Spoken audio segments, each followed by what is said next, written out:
Du jour au lendemain, je suis partie avec mes 9 enfants sous le bras. Que je consente à dire ok, j'ai besoin d'aide, j'ai expliqué aux enfants, maman est fatiguée, maman a besoin de se remettre. J'ai toujours été très très vraie, j'ai toujours dit que je voulais une très grande famille et voilà, donner la vie, porter la vie et faire grandir la vie. Florence Anne, bonjour. Bonjour Valérie. Ravie de vous rencontrer. Ravie aussi. Surtout que j'imagine que vous avez un planning extrêmement chargé parce Mais que 9 enfants et maman solo, alors double respect.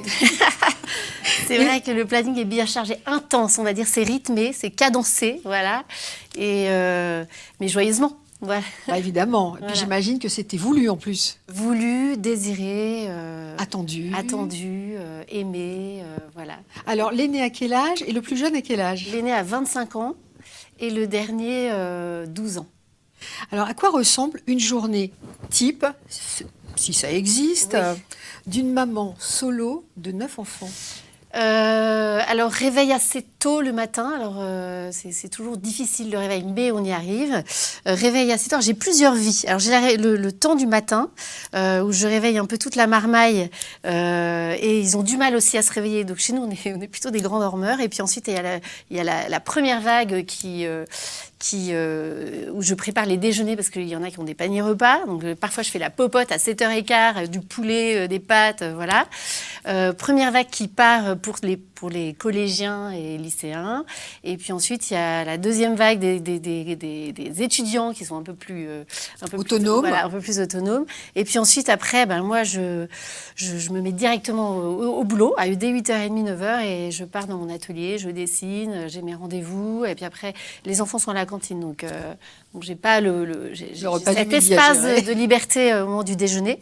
Et puis ensuite, c'est reparti vers 17h, 17h30. J'essaye d'être là à 17h30 pour les enfants parce que je trouve ça hyper important que les enfants puissent être accueillis par leur maman et de suivre un peu leur journée. Ils vous diront que de toute façon, je suis au courant de rien, mais quand même, je veille, je supervise. Et puis ensuite, après, c'est devoir, dîner.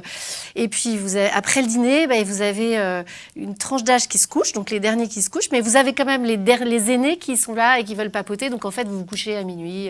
Et puis moi, je travaille. Ensuite, je me remets souvent au travail entre 22h et minuit parce que j'ai pas eu le temps de faire tout dans la journée. Voilà, pour que... Donc voilà, en gros, ma vie, c'est ça. Et quand vous dites, je me lève très tôt, c'est quelle heure en fait? Si à 7h, vous êtes en train de faire les paniers repas? 7h, c'est entre 6h45 et 7h. Voilà. Bon, ça va, c'est pas non plus... on n'est pas... Voilà. Ça dépend où on se place. Voilà, ça dépend. Mais je me couche tard, c'est ça aussi. Donc, j'ai pas beaucoup de sommeil. Et est-ce que vous avez du temps pour vous? Eh bien, je prends du temps quand je dessine, en fait, qui est aussi mon travail. Et c'est un moment de ressourcement très fort. Et le temps que je prends pour moi, pas tant que ça, mais si vous voulez, je ne sais pas si... Forcément, j'ai besoin de ce petit temps, mais j'ai peut-être besoin de 10 minutes, un quart d'heure. Très vite, je me recentre, en fait. J'ai trouvé vite... avec le temps, j'ai appris qu'il fallait être rapide, efficace. Donc, je me prends ces 10 minutes, un quart d'heure par jour.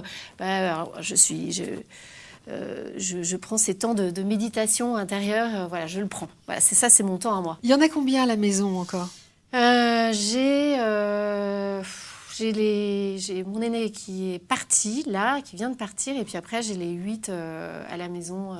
Il y en a encore Mais 8 à la ça maison. tourne pas mal en fait, parce que entre les étudiants qui partent un an, d'autres qui partent en stage, j'ai mes parents qui habitent juste à côté, donc il y en a qui logent chez mes parents. Donc c'est un peu... vous savez, les maisons de famille nombreuses, ce sont un peu des maisons où ça passe, ça vient, ça repart. On croit que tout d'un coup, il n'y a plus que 2 enfants, puis tout d'un coup, on se retrouve avec les 9. Voilà, c'est un mouvement permanent. Ouais. Alors, les maisons de famille nombreuses, comme vous dites, parfois, elles sont bien perçues, parfois pas du tout. Ouais. Parce que justement, on n'a pas son espace, parce qu'on n'a pas le temps avec la maman ou le papa. Vous, dans votre grande fratrie, comme ça se passe comment? Tout le monde est heureux de partager son espace, son temps. Il y a combien de salles de bain, par exemple? Ah non, j'en ai qu'une. J'ai qu'une salle de bain. Il faut s'organiser. Oui, ça c'est sûr. Tout le monde s'organise. Il faut du temps. Non, mais il faut surtout que du coup, c'est... Alors, quand ils étaient petits, je mettais un sablier. Un sablier, parce qu'il fallait pas qu'on dépasse le temps, parce que chacun avait son timing. Non, en fait, c'est sûr qu'il y a un âge où, au moment de l'adolescence, souvent, même plus tard, vers 16-17 ans, l'enfant a vraiment besoin de son espace. Ça, c'est, je pense, et c'est pour ça que souvent, ils partent soit chez mes parents qui peuvent les accueillir, et sinon, ils partagent les chambres par 3. Donc, mais quand ils sont petits, ils adorent dormir ensemble. On veut les mettre séparés. En fait, ils aiment être ensemble. Ils aiment se serrer les uns contre les autres. Mais après, effectivement, en grandissant, ils ont besoin de trouver leur espace intime. C'est un peu pareil. Je dirais, c'est vital dans une famille nombreuse parce que comme on vit vraiment tous ensemble, on partage beaucoup de choses. C'est très clanique. Donc, il faut ces espaces un peu où on s'extirpe pour pouvoir se trouver soi-même et pour pouvoir grandir dans une vraie liberté d'être. C'est un peu le penchant des familles nombreuses pour pas exister pour sortir du groupe, on va dire. Voilà. Alors justement, est-ce qu'ils arrivent à sortir du clan, à s'affranchir aussi de ce côté paquet? J'espère. J'espère. J'y veille parce que j'essaye de prendre pour chacun, à chaque anniversaire, un espace pour. Je les invite au resto. C'est le petit moment. Voilà, en tête à tête. En tête à tête. J'ai un moment toujours en tête à tête avec mes enfants pour leur anniversaire. Donc il y a déjà pour leur anniversaire parce donc, que j'allais dire il y a déjà 8 restos par mois. Ouais, ouais. On n'est pas pour leur anniversaire et puis après dans l'année j'essaye d'avoir ces petits moments un peu en tête à tête. C'est aussi indispensable pour que l'enfant ou l'ado se trouve voilà, puisse avoir un lien pour rester en communication. Parce qu'en fait, c'est vrai que quand on est dans des grandes familles, on est très vite dans le groupe, on est très vite dans la meute, quoi. On fait tout ensemble, on partage tout, et puis ça va vite, ça crie. Nous, on est très méditerranéens en plus, donc voilà, on se dit les choses très cash, on ne prend pas de pincettes. Donc ces moments intimes en tête à tête sont un peu indispensables. Et je pense que oui, ils ont besoin, chacun, pour se trouver eux-mêmes, de sortir du groupe. Alors, il y a une chose que je fais, c'est que 2 fois par an, je le fais au moment de Noël, et je le fais pendant l'été quand on se retrouve tous ensemble. Je fais un tour de table, et chacun s'exprime sur son année, sur ses espérances, sur ses déceptions, sur ses attentes, et puis chacun peut dire ce qu'il a perçu de son frère ou de sa sœur. Chacun peut dire aussi ses peines. Et donc, c'est un moment très fort. Généralement, on met 4 heures. Bah oui, c'est ça. C'est et on prend le temps. Ouais, c'est un conseil de famille. Et en fait, je trouve ça absolument merveilleux. Parce que c'est très beau de voir nos enfants pouvoir s'exprimer et dire des choses que peut-être que moi, j'ai pas vues, que j'ai pas perçues. Parce que je vais vite et je manque de temps. J'aimerais plus de temps et pour mieux les aimer, j'aimerais. Mais voilà, après, comme je porte beaucoup de choses seule, je développe ma petite entreprise. Et du coup, cet espace 2 fois par an, il est très émouvant. Très émouvant. Et fondamental. Et fondamental. Les Amérindiens, eux, ont l'habitude de donner un bâton de parole. Et tant qu'on tient le bâton de parole, alors on garde la parole et personne n'interrompt la personne qui parle. Et après, on passe le bâton de parole. C'est un peu le principe. C'est un peu le même, la même démarche. La même démarche, ouais, tout à fait. Maman solo depuis combien de temps? Depuis 2013. Ah oui, donc ça commence à faire. Oui, ça fait... Les plus petits avaient quel âge à l'époque? Mon dernier donc, avait 1 an, Jean-Baptiste, et mon aîné avait 14 ans. Voilà. Ils ont en moyenne entre 1 an et demi, 18 mois et 2 ans d'écart. Ouais, tout à fait. Comment ça se passe quand on se retrouve, pas du jour au lendemain peut-être ou là oui, ça a été vraiment ça a été très brutal. Ouais. Du jour au lendemain, je suis partie avec mes 9 enfants sous le bras et donc je suis arrivée chez mes parents qui m'ont accueillie avec une très grande générosité et qui ont été formidables et qui ont participé avec donc mes parents et chacun de mes frères et sœurs à mon redressement, on va dire, à mon relèvement, à mon rétablissement. Voilà. À votre reconstruction. Voilà, ouais, tout à fait, ouais. Reconstruction, ouais. Ouais. Ça a pris combien de temps? Parce que c'est plus ou moins long, bien sûr, ça dépend de chacun. Mais quand on a 9 enfants à gérer, à quel moment, dans ces moments-là, on prend du temps pour soi, pour penser à soi? Là, c'était indispensable que je prenne ce temps pour moi. Et je pense qu'il y a eu cette période dans la vie de mes enfants et j'en suis consciente et j'en ai demandé pardon. Il y a eu cette période de vie où en fait j'étais dans un état de fragilité, on va dire de faiblesse plutôt, très vulnérable. Et où j'ai eu terriblement besoin d'aide pour pouvoir me relever, donc une aide psychologique bien sûr. Et donc il a fallu que je prenne ce temps pour moi. Et j'ai dû, ce qui m'a apporté, c'est prendre ce temps psychologique, me remettre au travail. Et ça, pour mes enfants, ça a été compliqué, me mettre au travail surtout plutôt, parce que, en fait, du coup, c'est de l'absence. Et du coup, j'ai mis mes enfants, je les ai confiés à l'éducation nationale, on va dire, dans des bons établissements. Ça a été les premiers choix aussi que j'ai faits. Et j'ai demandé vraiment un relais éducatif très fort, autant par le biais de l'école, par aussi du patronage, parce que comme je suis chrétienne... donc il y a la communauté autour. Toute une communauté autour qui a vraiment porté mes enfants.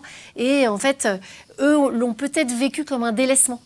Et en même temps, ce temps qui a duré peut-être 2, 3, 4, 5 ans, avec ça s'est un peu étiolé, en fait était indispensable pour que je puisse me remettre debout. Et ça m'a coûté énormément aussi, mais c'était indispensable parce qu'une maman qui va bien, c'est une famille qui va bien. Bien sûr. Donc il a fallu que je consente à cette fragilité et que je consente à dire ok, j'ai besoin d'aide, j'ai expliqué aux enfants, maman est fatiguée, maman a besoin de se remettre. Et je pense que si on l'exprime à nos enfants, si on a cette simplicité, un enfant est prêt à le recevoir. Il en souffrira, c'est sûr, mais il est prêt à le recevoir, à l'accueillir et à se dire bon bah il faut laisser du temps à maman. Alors chacun va trouver ses mots, ses moyens, sa manière de le vivre. Mais voilà, ce qui est toujours important, c'est de dire les choses et de garder de verbaliser. Voilà, de verbaliser. Sûr. Vous venez nous dire que vous êtes chrétienne. Est-ce que ces 9 enfants, c'était aussi évidemment un choix depuis toujours, en lien avec la religion, par exemple? Oui. En fait, tous les deux, avec le père de mes enfants, on avait un vrai désir d'enfant. Et quand j'ai rencontré le père de mes enfants, j'ai toujours été très, très vraie. J'ai toujours dit que je voulais une très grande famille et voilà, donner la vie, porter la vie et faire grandir la vie. J'ai des enfants qui sont très vivants. Et ça, c'est beau, qui sont vrais, qui sont authentiques. À votre image, hein, vous êtes très vivante, très pétillante aussi, hein, pour une maman solo de 9 enfants. Oui, alors après, vous savez, je vais me marier quand même maintenant. Ah, donc, vous allez vous remarier? Oui, je vais me marier, c'est ça la très très bonne nouvelle aussi. Alors, c'est quand le prochain mariage? Au mois d'août.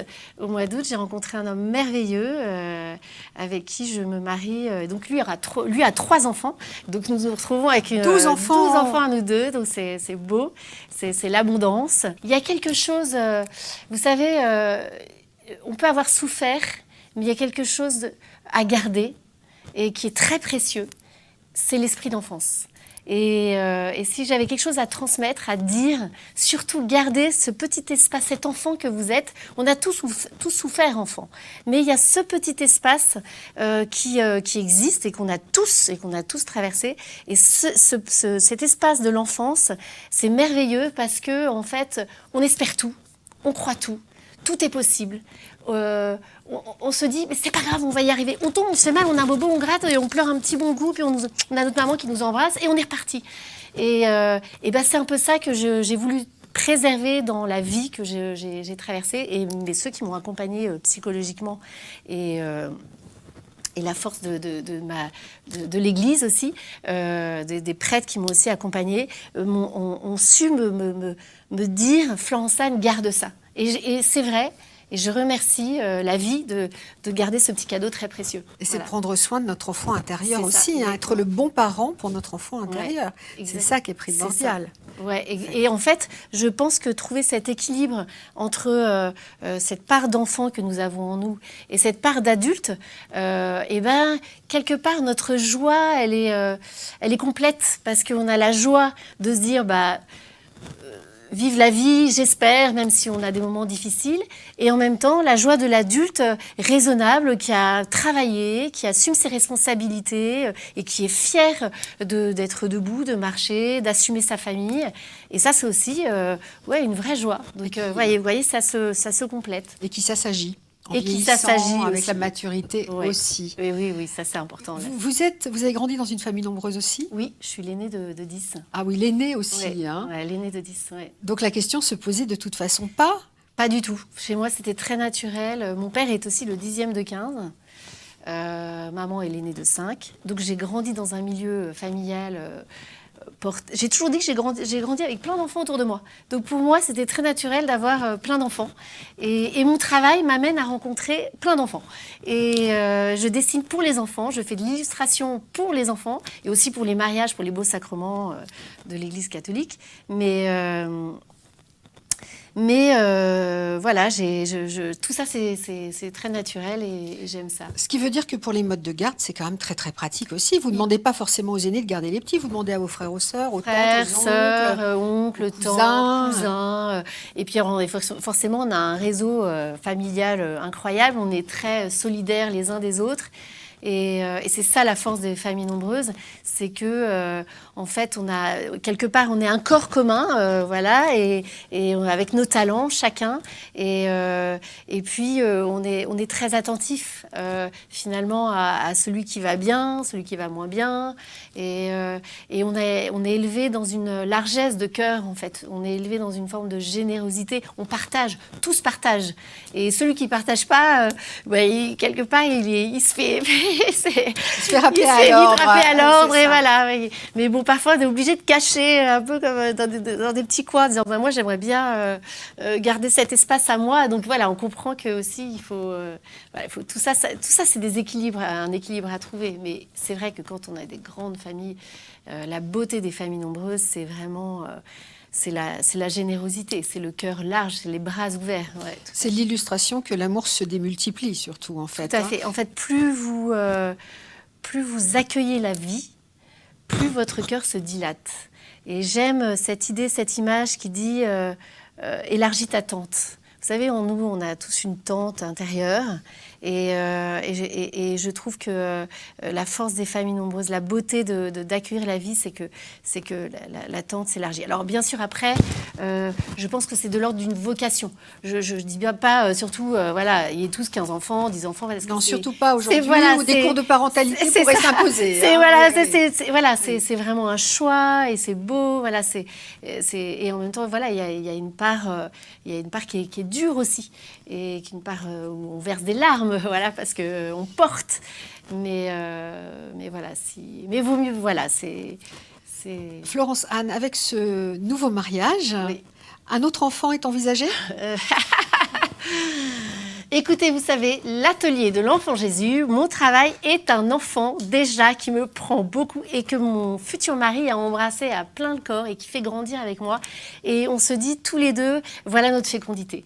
Donc c'est mon travail et il porte ça avec moi et voilà, c'est ça notre nouvel enfant. Et puis après, vous savez... On ne sait jamais. On ne sait jamais. Voilà. C'est ça. Où est-ce qu'il est l'atelier pour nos à Boulogne-Billancourt, nos auditrices? À Boulogne-Billancourt, parce que j'habite à Boulogne-Billancourt, j'ai un tout petit atelier où voilà, et je travaille et je dessine et j'illustre et j'imprime et voilà. Et on vous trouve partout sur les réseaux Et aussi. on me trouve partout sur les réseaux sociaux. Ouais. Alors moi j'ai une dernière question. Comment on fait pour rester aussi fine, aussi svelte, aussi jeune avec 9 grossesses? Alors déjà, voilà, on n'est pas tous égaux et c'est vrai que la nature m'a offert voilà ce que je suis aujourd'hui. Dieu, voilà, ou je ne sais pas, voilà, mais je ne fais pas de sport parce qu'on me demande souvent, je cours toute la journée. Je marche en serrant le ventre quand même parce que j'approche de la cinquantaine, donc je fais quand même, voilà. Je marche beaucoup. J'aime beaucoup la marche. Et souvent, au lieu de prendre le métro, je suis avec mon caddie. Et si vous me voyez dans Paris avec un caddie, un chapeau sur la tête, je fais quelques kilomètres par jour. Et parce que j'aime rencontrer les gens. Donc j'aime marcher. Et puis Paris est beau. Et voilà. Et c'est comme ça qu'on s'ouvre. Et c'est comme ça aussi. Ouais, exactement. Merci Florence Anne. Merci d'être venue ici dans notre studio. Merci à Europe 1. Au Merci revoir. beaucoup. Si ces témoignages vous ont plu, n'hésitez pas à nous écouter tous les soirs, du lundi au dimanche, dans la libre antenne d'Europe 1, entre 22h et 1h du matin, tous les soirs en direct. Cette antenne est la vôtre, vous le savez, un numéro de téléphone que vous connaissez bien, le 01 80 20 39 21, numéro non surtaxé. Vous pouvez aussi nous laisser vos SMS au 7 39 21, précédé du mot nuit. À très vite.